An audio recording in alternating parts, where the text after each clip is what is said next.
played in college, and even then I was like pretty short knocker, and then got super burnt out after my sophomore year, partway through my sophomore year, and kind of took a break from golf. And that's when golf had been like my whole life. And then I was like, all right, what do I fill this time with? And that's kind of when I found like the gym and like strength training and whatever. So I took like 8 months where I didn't swing a club at all. All I did was go to the gym and try to get stronger. And then I went back to the golf course finally and had picked up like 15 miles an hour of club head speed. And all of a sudden I could hit the ball like 310 instead of like 255. For sure. But it was just like but I just had no control. Like, I was like, well, I no longer hit the ball straight, but I hit it far. Like, but I don't know. I think a lot of like golf specific exercises, I'm like 90% of it is just get stronger. Literally. You know what I mean? Like sure, there's some things on the margins, like you need some mobility and things like that. But I think sometimes people take any sport specific exercise too far. And it's like 90% of the equation is like just get stronger and like improve your movement quality, broadly speaking. And like it's going to translate to anything else. Like that's what I think. Yeah, you just summed up strength and conditioning rants in less than 30 seconds. Yeah, just get stronger and improve your movement capability. All right, podcast over. Because that's literally how like a lot of the arguments are in the strength and conditioning world is like you have to be sport specific. Yeah. Let's say soccer, you have to do so much agility work.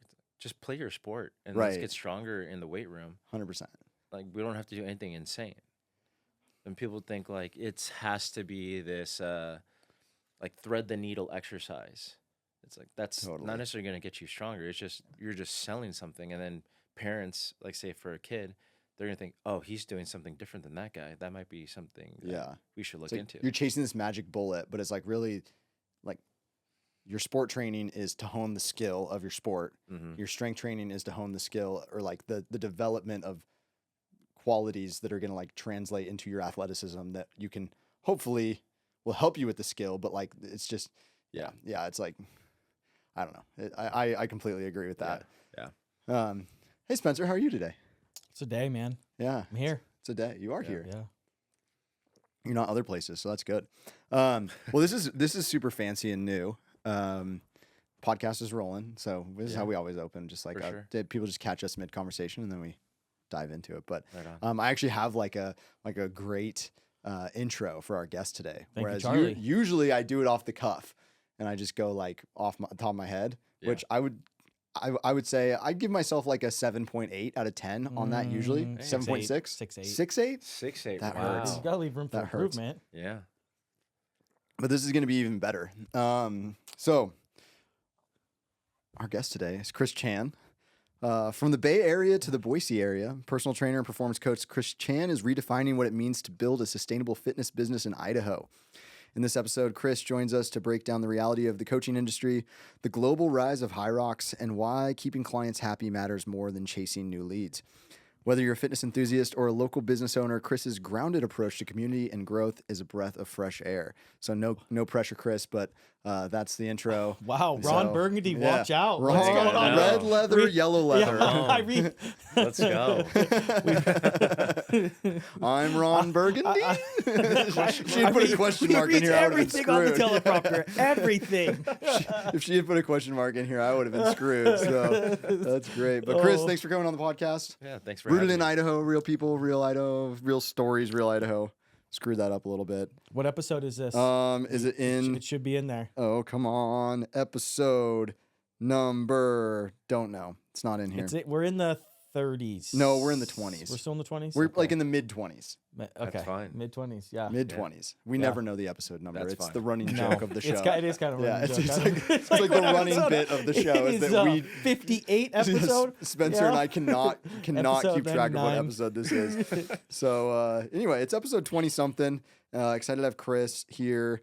So I guess Chris, start us off by you grew up in the Bay Area. Yeah. And you've been in Boise since 2021. So I mean, how'd you make your way from the Bay Area to Boise? Yeah, so I've told like a couple of people this story, so that's the reason why I think I'm a good storyteller of this. So born and raised in the specific city, it's called Daly City. It's in the Bay Area. It's like it borders right next to San Francisco. So that's how like I'm a huge Giants, Warriors, Niners fan. Oh, the whole deal. Niners? Sorry. No, I know. You got a Seattle guy over here. So. It's fine. You guys just won in our stadium. It's okay. That had to hurt. Yeah, a little bit, but it's fine. Born and raised there. Bounced around to like commercial gyms. So like I started my actual personal training career in 2014. I was literally right out of high school. Because I remember one time I was working out in the gym with one of my friends, and we were just getting after it because this is like after football season, after wrestling season, and it was like spring of 2014, and we started working out for like a couple months together, and she's like, "Hey, like you're actually like good at like spotting and like doing this. Like, have you thought about like doing this as a career?" And I was like, "I never really thought about that because I was always banged up in my like athletic career, so." I had like an idea of how to move the body because I was always in the athletic training office. Yeah. And so I would ask her tips about how to get into that athletic training world. And I was already thinking kinesiology, that's the route. I want to be an athletic trainer. And then, so I ended up getting my certification literally right after high school. Started at the gym, which fun fact, my first ever client, she had a pacemaker in her heart. And I was like, are you sure you want to give it? Like looking back now, I will never fucking give an 18-year-old that client. Yeah. It's like maybe someone with a little more experience in this area should be. Yeah, someone with more experience in it. But luckily, like at least for me, like I always cared about learning more, and I still do that principle to this day of like how can I improve my education. So that was my first client, but worked it around different gyms from 2014 to 2017. Then I said, I'm going to start my own business in 2017. And from 2017 to 2021, well, I met my wife in 2019. I was owning my own business where I would say, like, at least for me, I was killing it. And fortunately for me, like my gym rent, because a lot of gyms here in the valley, they want you more as like a W-2, which like I understand, but like majority of the time, like when I was in California, you're more of like an independent contractor, like a barber. You would just pay like your rent space and you're just paying the facility to train your clients out of. So it was like a huge culture shock when I came here. Like no gyms really do that out here. It's like very minimal. It's either like the trainer gets like a 60-40 split, 80-20, however it works. But and you have to sign a non-compete too, right? No. On some of them? No? Oh, No. okay. So like a lot of us, like we worked at different gyms. So we went from like this spot to this spot because they just care about just pay rent. That's all I care about. Yeah. Which like it was, at least for me, like I saw they care more about just like letting the trainer do their own thing. And so, because in a big city like San Francisco, just like any big city, it's all about hustle. It's about grinding. So every gym owner knew it. They got it. Like they're just trying to make their bread. Yeah. And so that's what I did. And how my wife and I ended up moving here. So when we first met, a couple months into us dating, I let her know off the rip, like, hey, like I don't plan on being here in California, because I was told at a young age, get out of your comfort zone, go see something else outside of this state. Even though like, yes, like California has like all like the BS stuff going on now, but outside of that BS, it's a beautiful state. Yeah.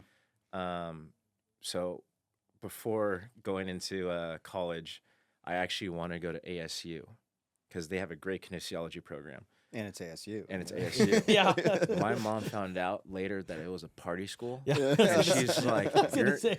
and a typical Latin mother, because so I'm half Chinese, half Nicaraguan. I don't know if I ever told you that. No, yeah. Oh, wow. So I'm half Chinese, half Latin. But my Latin mother was like, you're not fucking leaving. You're not going there. Yeah. So in a way, I actually am glad she didn't, because I went through the whole JUCO route where I was able to figure out my first 2 years if I actually want to do this.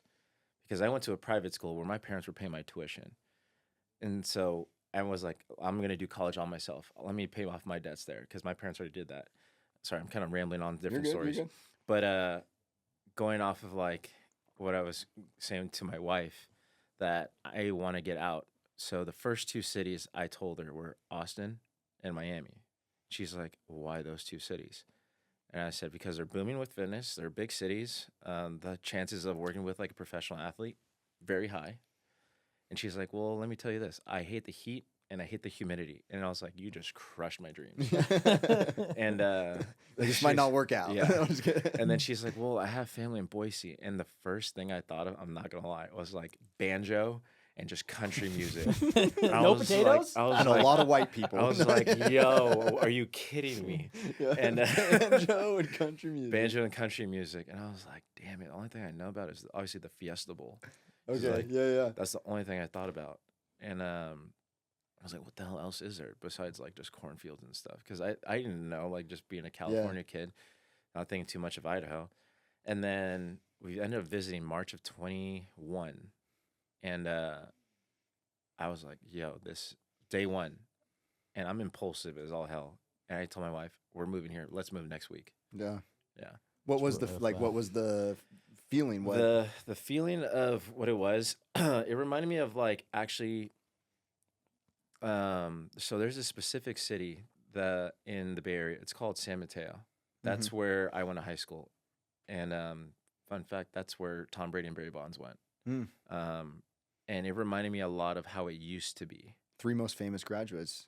Yeah. Tom Brady, Barry Bonds, and Chris Chan. Let's go. Yeah. Let's go. Can't tell the story of San Mateo without. But yeah, San Mateo, obviously minus the huge techie. I mean, we have Mike on here, but it reminded me of how it used to be, where it was just like people are so friendly. You don't have to worry about like leaving your stuff in the car.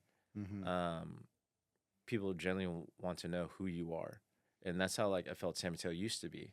But then like as I got older, it just became this hustle, grind constantly. I don't want to talk to you. Like, what do you want from me kind of thing. And so it gave me like that old feel. And I was like, this is the spot. Like, we're going to move here. Yeah. And because every time we go back to California, we always say, like always toy with the idea of like, do we move back? What happens if we move back? And it's like, well, we can't afford to live in a $3 million home that's 1,000 square feet. Right. And that's like why a lot of us Californians move here. It's not like we're trying to change politics or anything, not to get into that conversation or that topic. We just went there. Yeah. But it's more so just because. What do you think about abortion? Go. Yeah. No, I'm just kidding. What do you think about the war? But it's more so just because like we genuinely can't afford it. Yeah. Like because my wife and I we didn't actually live with each other till we bought our house here. Yeah. Like we were with our parents because we're like, there's no way we can afford go out on our own and like collectively, like to be transparent, we were making damn near almost $250,000 collectively. Yeah. And like over here, that's like amazing. Yeah. But over there, it's like you're barely scraping by. Yeah, that's my business partner has a similar story because he's from Cleveland, Ohio, went to University of Cincinnati, then got his MBA at Ohio State, and then they were in Columbus for a really long time. And then he ended up getting a job and moved to San Jose in like 2010. And from 2010 to 2015, they were in San Jose, and they had just had their third kid, and they were like, he and his wife both have master's degrees. He's like, we're both making like 6 figures, master's degrees, and we're living like paycheck to paycheck in San Jose. And they were like, what are we doing? You know, like why are we doing this to ourselves kind of a thing. So then that's what they moved to Boise too, you know. But and that's where it's like, I mean, we don't, my wife and I, we don't plan on having kids, but it is definitely more of like that chill, like family oriented kind of, I guess not necessarily city, but like the whole valley itself. Just good energy. Oh, you know? yeah. A lot of people say every time they come in, it's just hard to put words to it sometimes. Yeah. Well, I want to go back when you talked about 18, you were a trainer, you trained the lady with a pacemaker. Yeah. It kind of brings up like education and training. Like, what does it look like as far as a trainer? I mean, for most people, like, it's not like you're a doctor and you go get a degree. Like, there's degrees you can get. Like, is there certain degrees that like those companies made you have or that you wanted to get so it give you like some validity besides like word of mouth? Yeah. So, good question. Wow. Dang. That's what we do on the Hey, you know, I just, you know, I'm Good silent, question, you know, and Wow. then just rip them. Yeah. So fortunately for me, I had a very education-driven sister. Is it education-driven? Yeah. Education-driven sister. Educated, yeah. Yeah, very educated.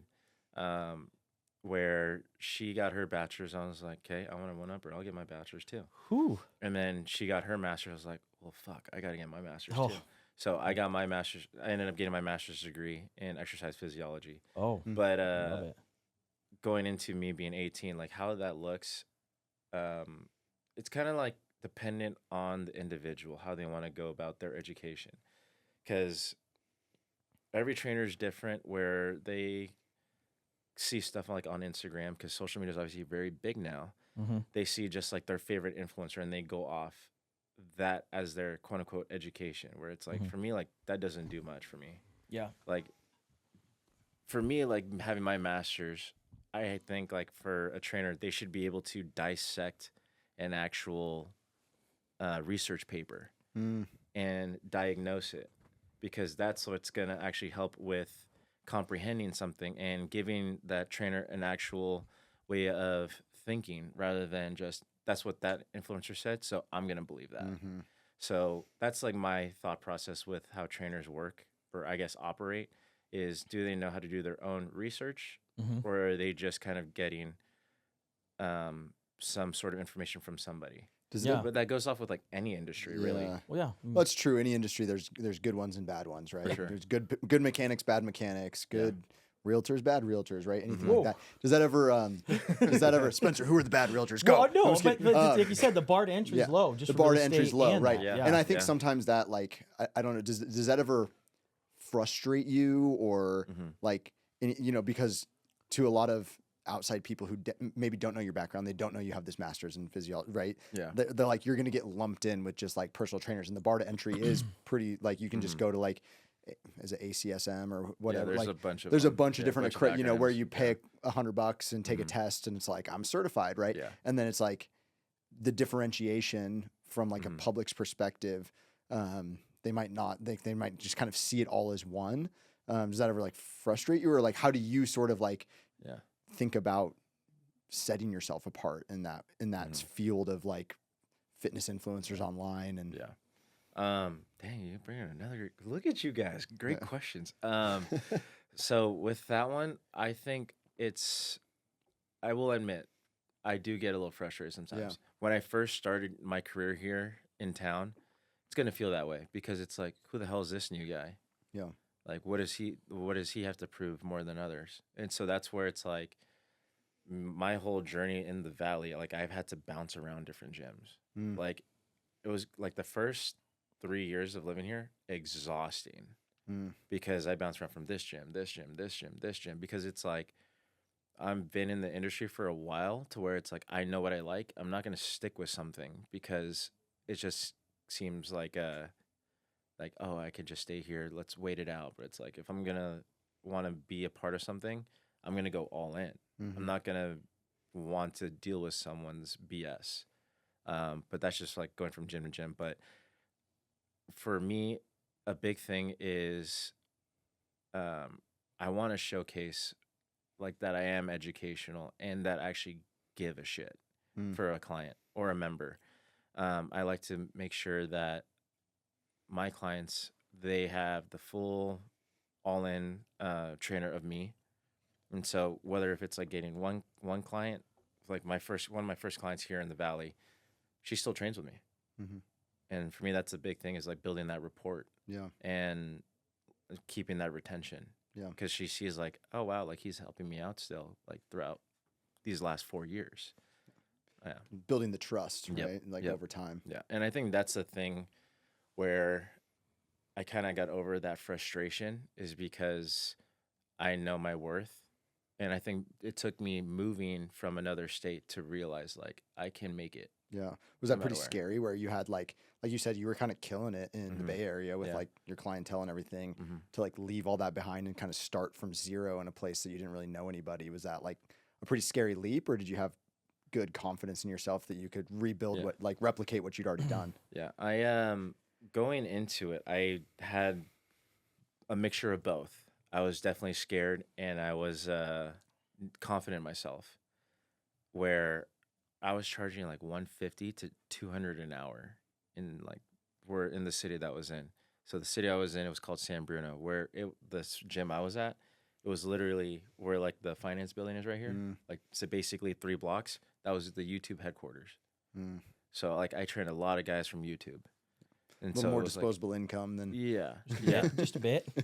Like you know how on YouTube, going off of the side rant, but you know on YouTube you can type in your Gmail. No. You know, you can type in your Google account towards your email or towards your YouTube. Oh, like your YouTube account and your Gmail account are the same? Yeah. One of my clients was one of the software developers of that. So it was pretty cool. But but besides that, like that was a little side rant.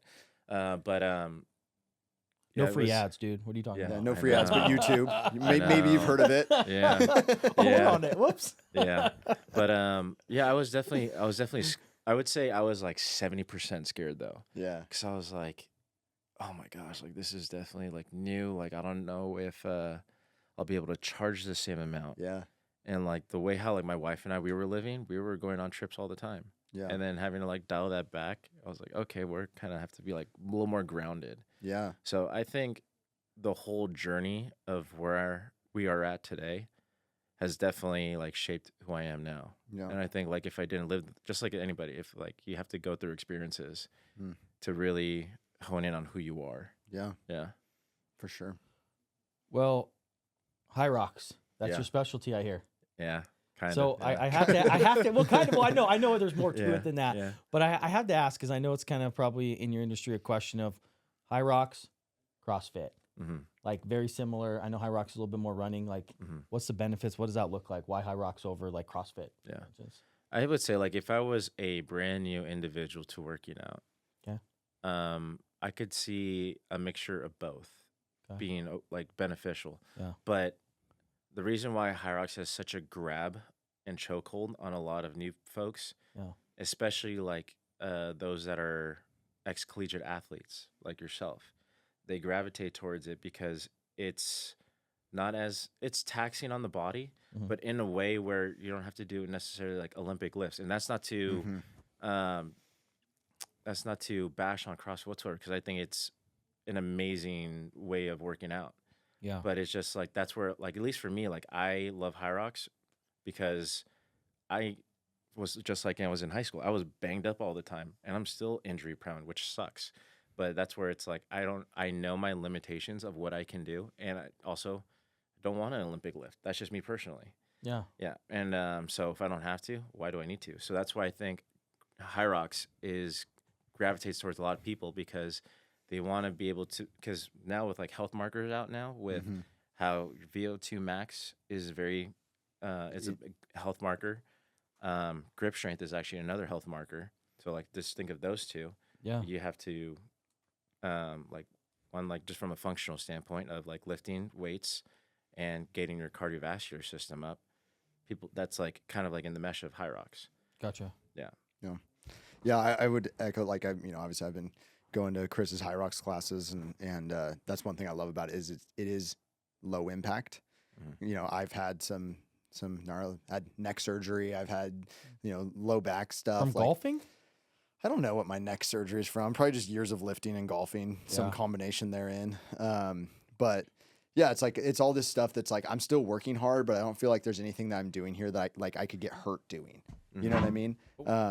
And so that's kind of one thing I like about it. I think another thing, I'm speaking out of turn here a little bit because you're the expert in HYROX, but I think like another thing that appeals from CrossFit to HYROX is the fact that it's like a predictable, like it's a race and it always is the same thing. Yep. So you can train and you can get better at like the same thing. Whereas like there's an element of randomness in CrossFit Yeah.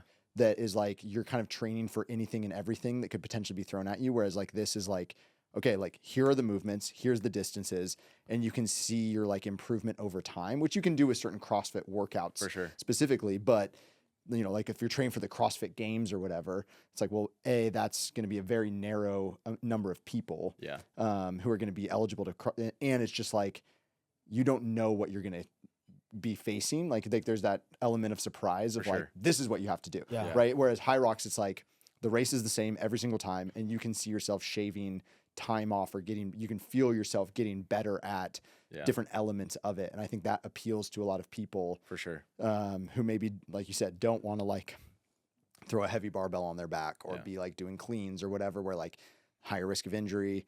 You can see improvements in those things, but it's like a little bit more of a grind. So Yeah. So Chris, for HYROX, like, can you explain to the viewers like what it's about? Like Yeah. why you choose it? Because you don't just do HYROX, you also do personal training, lots of different things. Mhm. It's just one thing you specialize in, right? Yeah. Yeah. Gotcha. So what HYROX is, it's basically a race that started in Germany. Okay. It's always the Germans, man. the Germans. Oh man. Yeah, it's always the It's the Germans. Germans. Cars and cameras, look at that. Yeah, I know. Every- Everybody HYROX. gets into Volkswagen. We're going to HYROX. Oh no.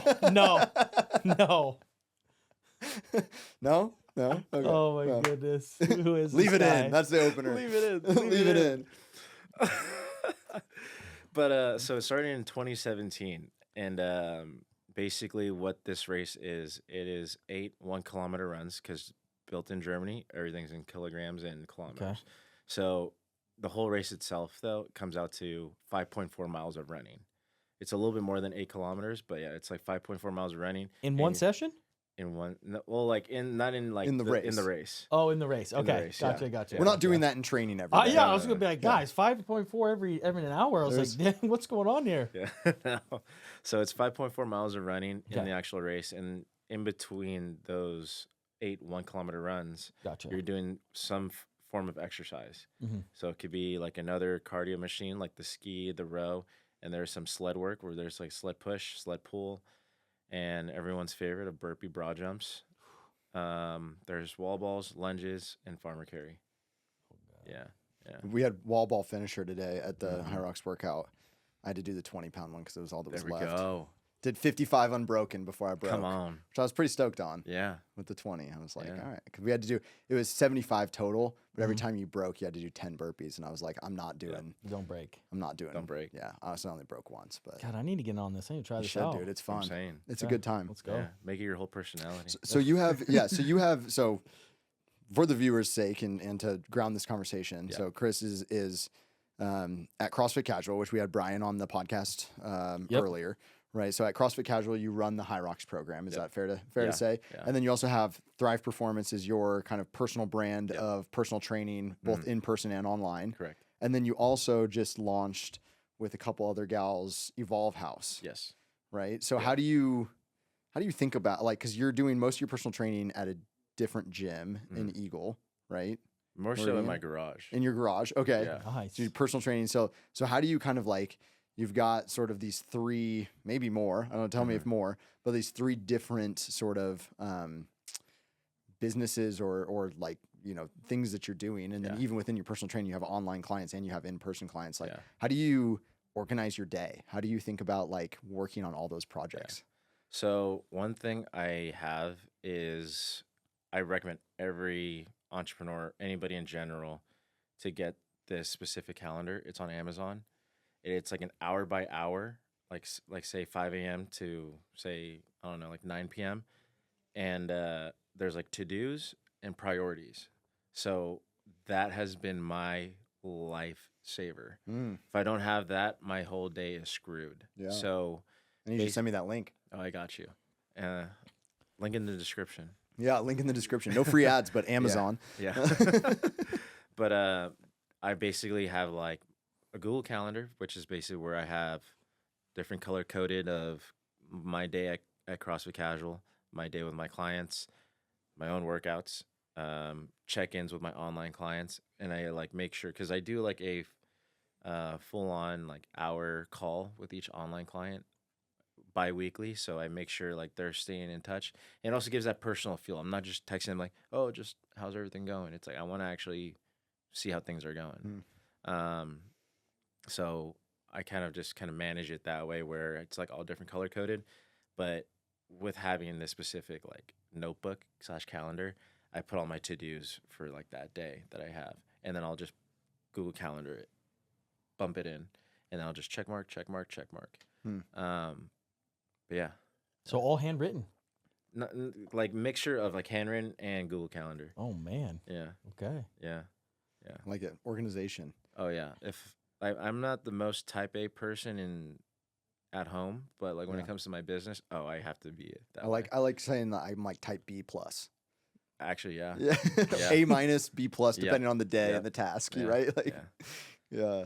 So you CrossFit Casual, you do the HYROX, and then can you tell us more about the online business you have? Yes. Yeah. So my online business is basically for any individual. So still trying to figure out like my full on niche, but HYROX tends to be that specific thing because that's obviously what I do. Made it my whole personality as of April of 2024. That's when I first started like my journey with HYROX. But with my online business, I've always had it, but I never really marketed as much until recently. because I thought like I can never really grow this. Like I wanted to just do more in person, but then I saw how other coaches do it, and I've actually have a mentor now that is an online coach, and I was like, dude, this is like not necessarily easier. It's still like tough work because like I have to. If anything, it's harder because I have to adjust things more without even seeing this person. And so it's it's been a work in progress, but yeah, I've been loving it. What's kind of your split right now between online and in person and on like the personal side? Right now it's 50-50. Nice. It's 50-50, yeah. Pretty solid. Yeah. So do you, so basically on the online, you're going on like a video with those people and working out with them like live, or are you doing videos and sending it to them and saying, hey, do these exercises and do this? So how I go about it is we have like, let's say if you started up, we have like an initial consult where it's like over Zoom or Google Meet. Yeah. And we chat for an hour, see what your goals are, what your health history is like, what you've been doing in the last 3 months. Because for me, like what you've been doing the last 3 months helps dictate how your training's going to go further. Yeah. Because if someone just says, all right, let's just get started. It's like, I'm not going to just have someone jump in running 10 miles a week just off the rip. It's like, we have to build you up to that. And then I write like a kind of like a quote unquote, like a testing week. And that gives me like a baseline of where an individual is at. And then I do like a self video of myself, like looking over it. So it literally looks like I'm with them. And then I send that over to them. And then the following week, we'll hop on another call just to see how the next week's going to go. Oh, okay. Yeah. That's awesome. Yeah. So that way, like for me, like that provides more value than just me being, hey, here's your next week. Have fun. Right. Like for me, like that doesn't do anything. Yeah. Just like giving them like a 6-week program and being Yeah. like, here you go. Yeah. Pay me X amount a month. It's like, I don't like doing that. Yeah. Because it's like, how is my client supposed to pay X amount a month and me thinking like, oh yeah, I'm making X amount a month off this person, but it's like, there's no personal relationship. Do you do nutrition coaching with that too? Yep. Or Yeah. So each client, depending if there's like a tier system that I have where it's like they can go either just nutrition, they can go just programming, or both. Yeah. And so fortunately with the app that I have, it connects with like some of the food tracking apps. And so I can see like their daily averages throughout the week. And that helps me like plug in. And it also shows if they've tracked or not on a day. Mm-hmm. Then I'll like video call them like, hey, why didn't you track? What kind of cake were you eating? Like what's happening? Yeah. Yeah. So I try to be very diligent on that. And so in my schedule, I don't just have it in my head. I try to put in on my schedule like, hey, like this person hasn't checked in. Talk to or text them like tomorrow. Yeah. So like I'm not like thinking of it and then one night and then the next day I'll forget. It's like, no, it's in my calendar to actually message that person. Mm-hmm. Yeah. What's your personal like journey? I mean, you mentioned like right out of high school, kind of just training with a friend and then like getting into person, but like you mentioned also playing sports growing up and being injured. I think I've seen that like you did some bodybuilding. Like what's kind of your journey with fitness? Like what sports did you play growing up? And then like when did you kind of find the gym and like what is that transition over time looked like that's gotten you to here where you're like HYROX is kind of your niche? So I started my like technically my fitness journey like, well, I guess sports growing up as a kid, like baseball, soccer, and basketball were my top three. Which also I was a B team MVP, sixth grade, eighth grade. Let's go. Let's go. Hang a banner. But in high school, I played football all 4 years, and I wrestled for 3 years. I actually wanted to be on the soccer team, but I don't know how it is here in Idaho, but in California, soccer is during the winter because it's like it doesn't get super cold in the Bay Area like that.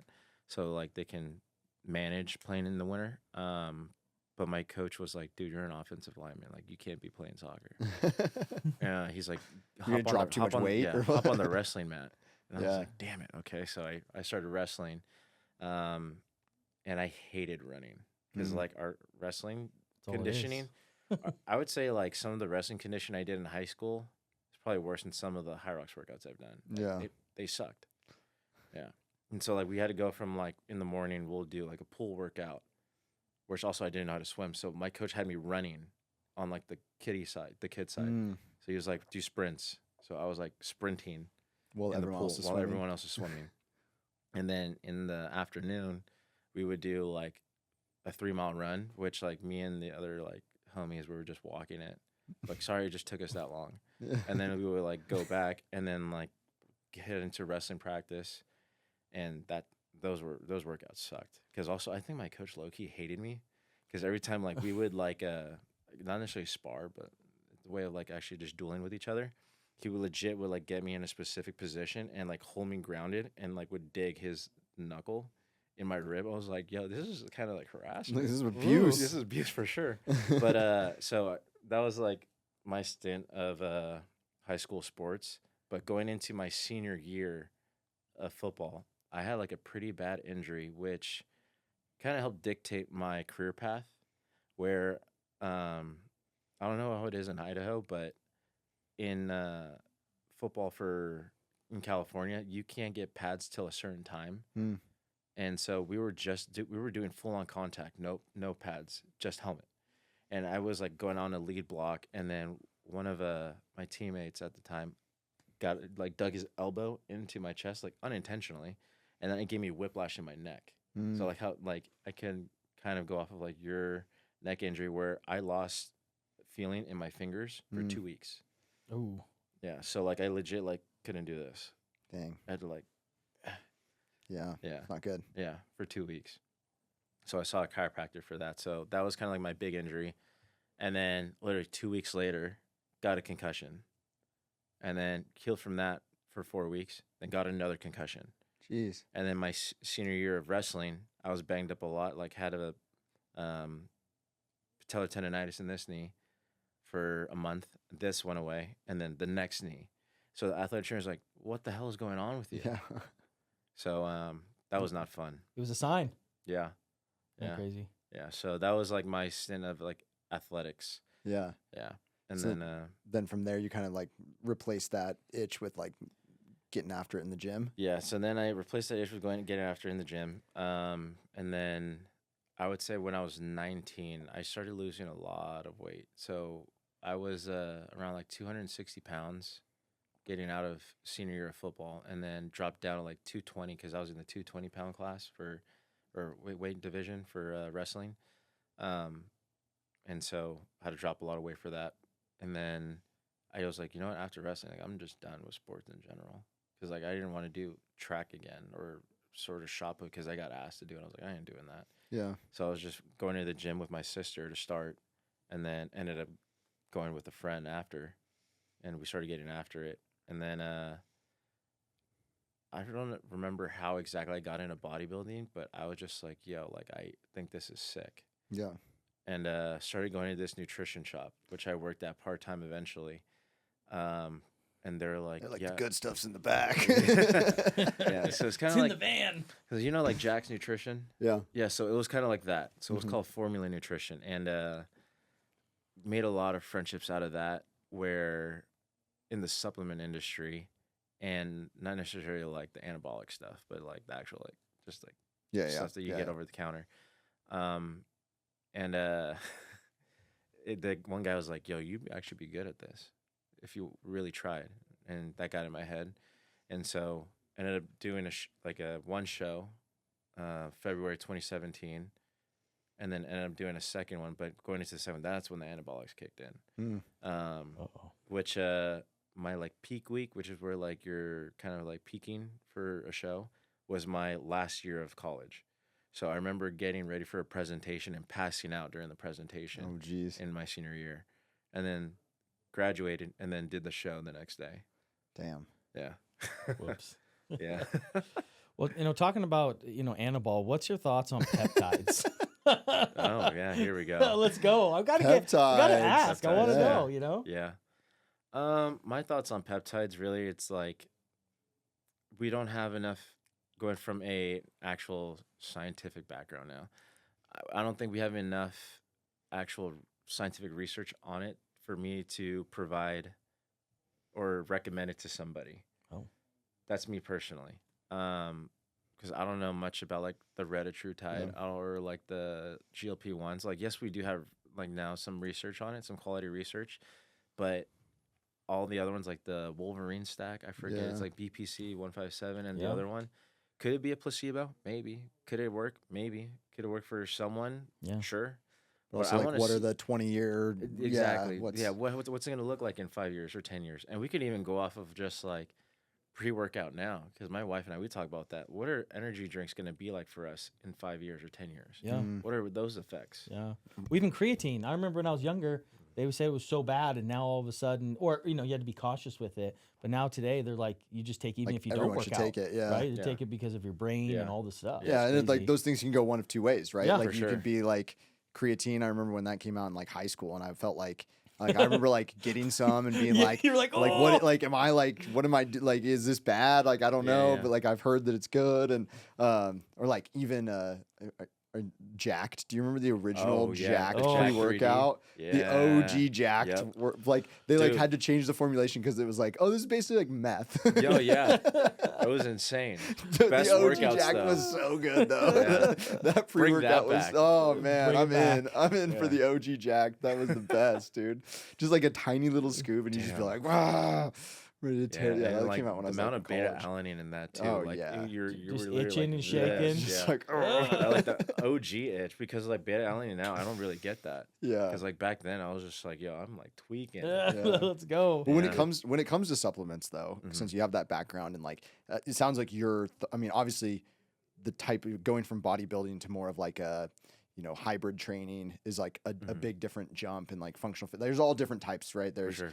Pilates and yoga and bodybuilding and powerlifting and CrossFit and HYROX, whatever. But as you've like gone through your evolution of that, like, are there what do you think of supplements and like where do supplements fit into for your clients, Yeah. for like general athletes, for just general population? Like, what do you recommend?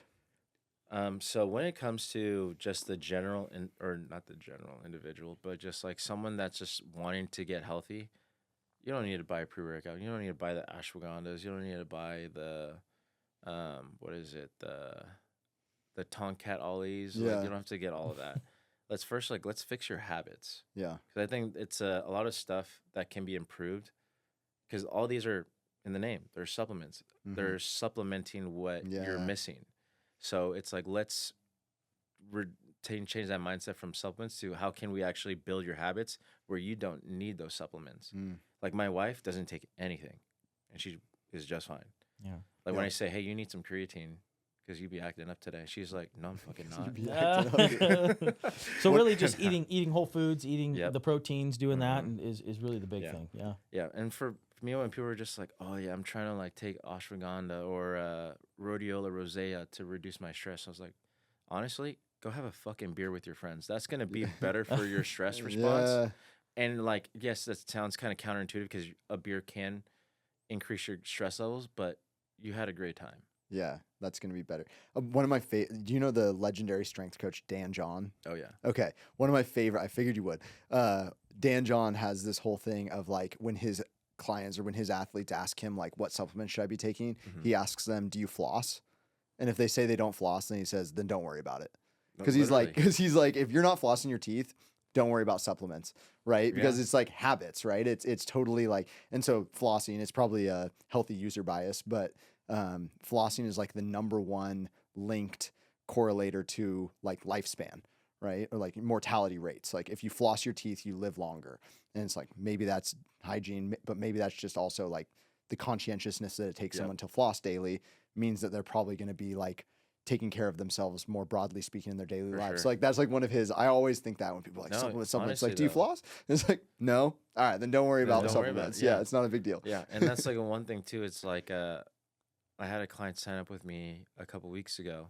She's like, "What supplement should I take?" I was like, "Can you just eat food first? Yeah, Let's do that. yeah, Let's focus on that first, and let's drink some water." yeah. Well, it's like everyone's looking for the magic, the magic pill. quick fix, the magic Mhm. formula, the like quick dopamine Yeah. hit of like I'm making a difference. Yeah. This is gonna what's in. It's like Consistency. consistency And beats that's it the big all, one. right? It's Yeah. like good habits and consistency over time. Yeah, and that's like something like no pun intended, consistently post is saying you have to be consistent. It is patience. Yep. Like that's the key is being consistent and having patience. Mm-hmm. Like this takes time. Yeah. Like even when I was like bodybuilding, it took me years to want to get big. Yeah. Or even just like for this hybrid, quote unquote hybrid stuff, like wanting to get better at running, it's going to take me years to get that way. And I think that's sometimes the problem with society today is like we have so many things at our fingertips instantly, right? With our phones and everything. And everybody thinks it's just going to happen overnight. And at the end of the day, just have to be consistent and patient. I think that's a big thing for a lot of people to learn. Yeah. And it's something that I like can go off on this tangent too of like, I'm battling with AI. Some of my clients are using Chat GPT and they're like, oh, this is what Chat's told me. And I'm like, dude, can you just stop outsourcing every decision in your life to AI? Yeah, that's crazy. My Chat GPT told me that I'm doing okay. I was like, yeah, you're fucking not though. Yeah. You're having 10 beers every weekend. Yeah. Like I said 1. Yeah. You're having 10. Well, that's the thing is like with AI, like if you don't build a profile and you don't have the whole background, it has a whole story, you ask it a question, it might not have the backstory that you know. Yeah. So if they're not using it properly, it's like counterintuitive. Yeah. Kind of frustrating. And AI is a little sycophantic, right? Where it's like it kind of tells you gasses you up a little bit on everything. So you got to be careful with how it's pumps you up. And this is where like now going on this whole AI thing, I think AI is beneficial for someone that's actually, this sounds rude, that's actually fucking smart. Say more, Chris. So, yeah, keep going. So say more. I think AI is good for someone that's actually smart because it's like if you need AI to read a fucking email, that's a problem. Yeah. Yeah. Like if you can't can't formulate your own email. Yeah, if you can't formulate your own email or your own text, what's going on? Yeah. Like I think AI is good for a sense of if you know how to actually deep dive, go into how to actually meticulate something. Right. Or like stress test your ideas, right? Like I'll use it and be like, ask me 10 questions that help me better understand like this thing, and then it's like asks you some really good questions. You're like, okay, those are helpful for me to think about. For sure. Versus like outsourcing my thinking and being like, just tell me the answer to this thing. Yeah. It's like give me questions. What do you think is the best response for this? Yeah. Here's how I'm thinking about this. Like, what am I missing? Right. Yeah. And then it can help you. Well, have you looked at it from this angle? This angle, you're like, oh, this is actually helpful versus just like, I'm going to outsource all of my thought process to you. Right. Master AI tool that I bow down to. Yeah. It's interesting for sure out there. But outside the AI, I mean, one of the reasons we started this podcast was local people rooted in Idaho. I mean, how have you seen the response from the people that you have here, right? You've been here, you came from California, you came here. What has the response been? How you liking it, as far as people supporting you? It's been honestly really awesome. 'Cause it's like, I didn't get maybe I'm just so proud to be from California that like people are just like, we get it kind of thing. 'Cause it's like, if I wasn't from there, I wouldn't be how I am today. Yeah. Do you have a 208 phone number? I do not. Oh, you still keep the Cali, huh? Yeah. Okay. I have San Francisco tatted on me, so it's like it's part of my identity. Oh, there it is. Yep. But it's been really cool. Like I make the joke, I'm like, dang, there's a lot of white people saying yes to a brown guy. Let's go. But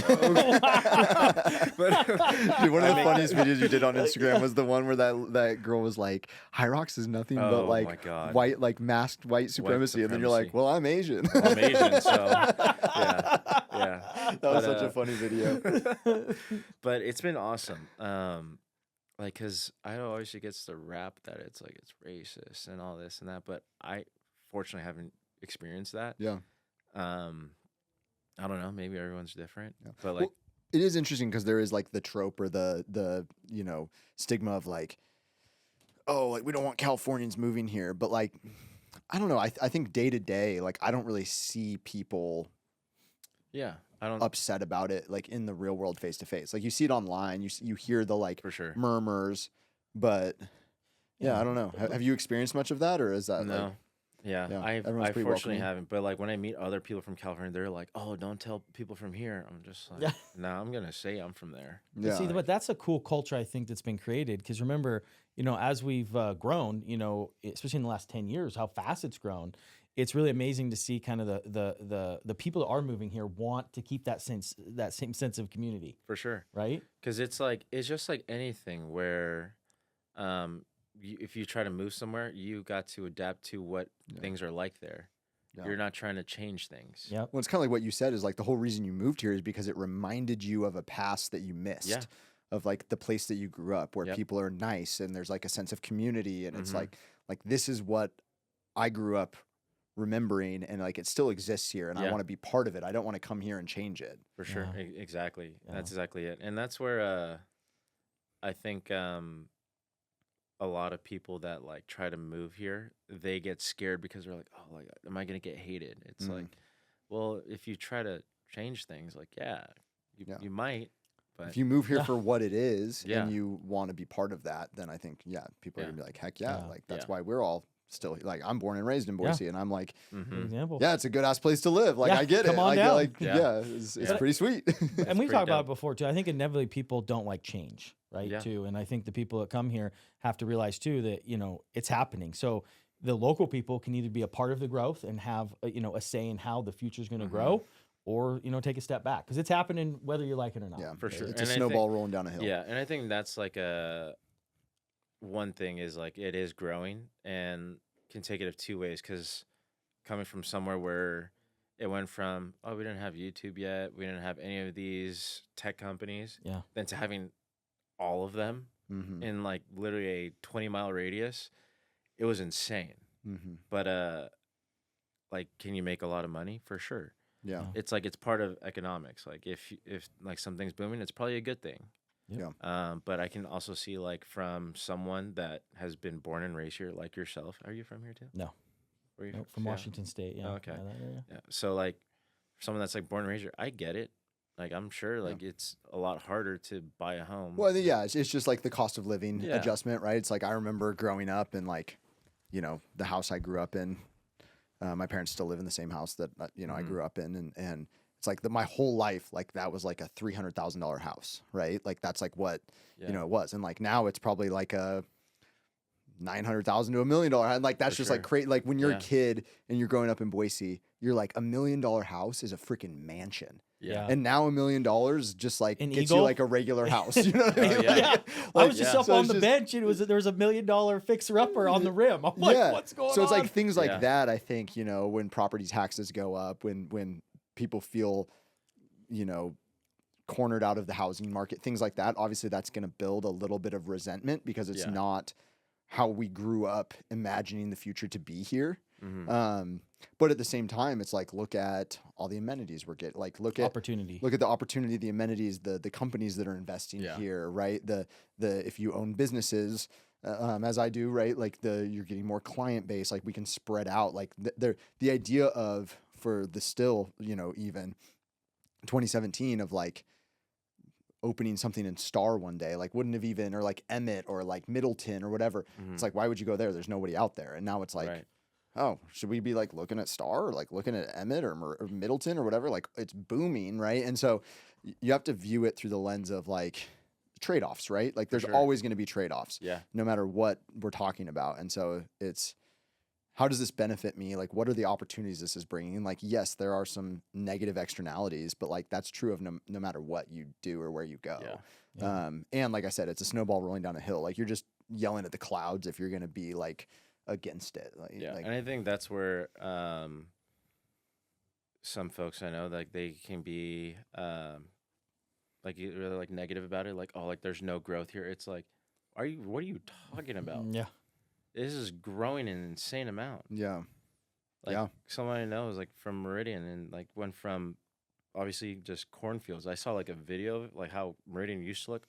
Holy shit. That's crazy. Super crazy. Well, that's like my parents live in, hi Mom and Dad, they're big listeners to the podcast. Are they really? Yeah, they love our no free ads joke. Wow, I'm like no free ads, but like no free ads. Cursing like crazy. Okay. Have they given us any feedback? I said sorry Mom at one point on there, because I dropped a swear word. I'm like, oh, sorry Mom. So she was laughing about it the other day. But like they've told me, like when they moved in 91, they bought the house that they live in now, that I grew up in like Barber Park area, right? Okay. So like right by Barber Park. And they were like, when we moved out there, it was like might as well have been like the end of the earth, like people were like, you're moving all the way out there, right? And now it's like this right by downtown, basically, you know what I mean? Like it's just like how everything has grown in both directions now, east and west. And like, it's just, it's crazy to see. And it's really cool, because it's like, well, we do have this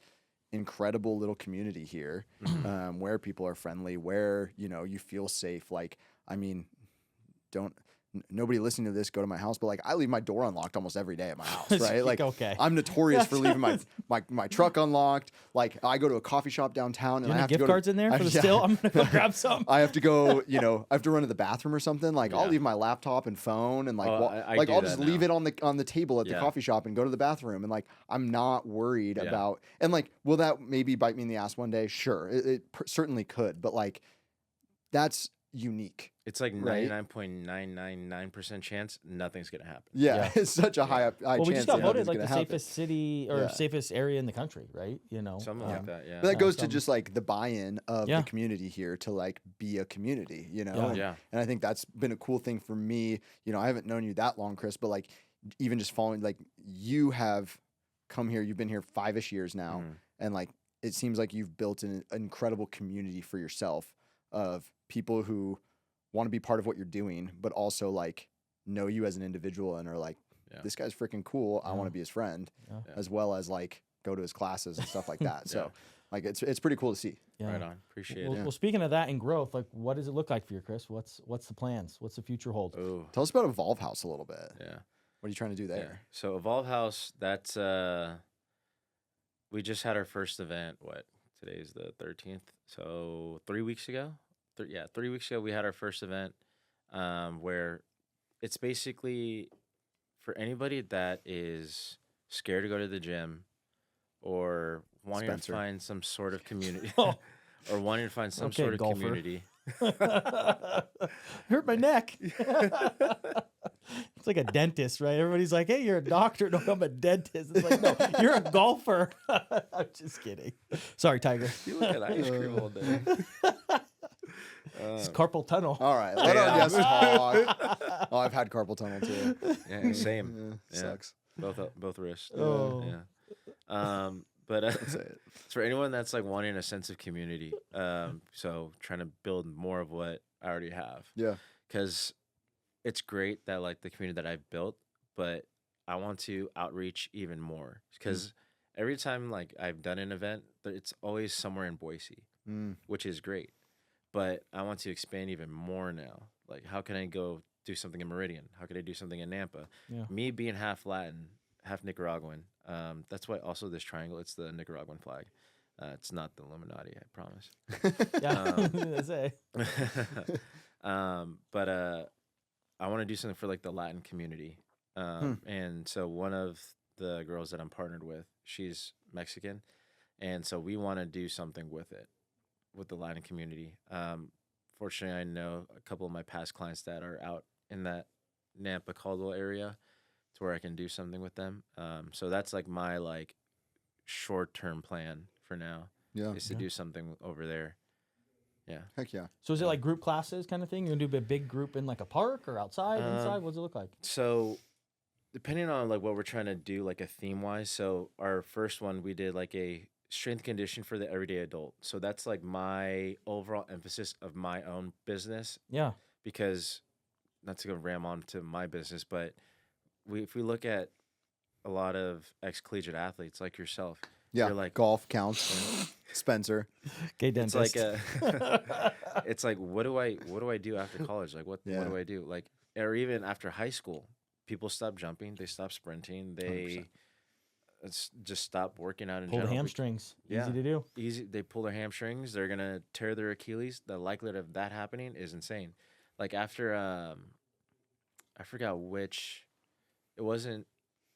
I think it was the world, like not the World Cup, but it was something before that, where there was a higher increase in torn Achilles.